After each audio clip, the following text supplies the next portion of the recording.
Hello, geometry students. For Mr. Fry, I'm looking at this Unit 4 Homework 5 thing going on here. You guys could pause this as needed. We're looking at side, side, side, and side angle, side. Number one is obviously going to be side, side, side. Now, when you label these, make sure that they go together, like each side is matched up, like WM is going to be the same as YP. They both have the 1 hash mark. And then MC, my MC has the 2 hash mark.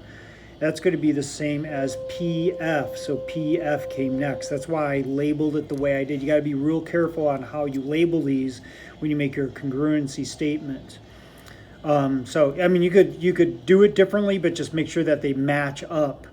Each side, and then see when I go from C back to W, that's 3. I have F going back to Y, that's 3 hash mark side. So, just make sure that the sides match. I did do number 2. I know you normally just do all the odds, but I got carried away and I did number 2. So you could take a look at that one. Now this one, because these are parallel, we have alternate interior angles here, so remember that these are going to be congruent.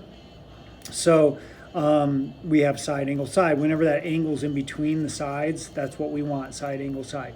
Even though we know that these angles are congruent because of vertical angles, that doesn't help us out at all. We need these angles in order to establish congruency.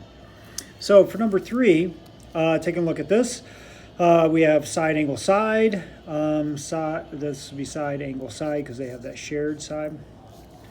Number 5 is not congruent. We don't have parallel lines, so we can't say anything is equal, except for these angles are equal.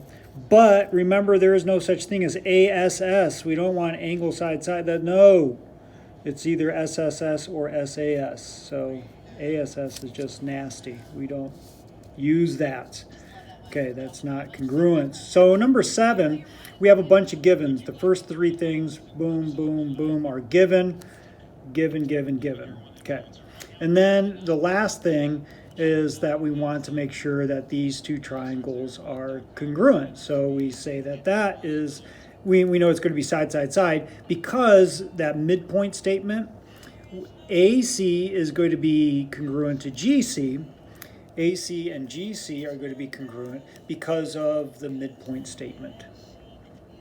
All right, go ahead and try this one. You have a couple givens. You have an angle here, so you know it's going to be side angle side. So you just write that there, write this here, and write given, given. Then write these 2 triangles are going to be congruent.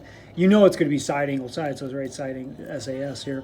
So you're just going to have to prove that QR is going to be equal to QR. It's QR is equal to it over on this side, and you could say RQ or QR, whichever way, is going to be equal to it on this side. So that's the reflexive property. So for number 3, you're going to write reflexive. So that helps you out with that one a little bit. It's a short assignment, but it gets you going with SSS and SAS.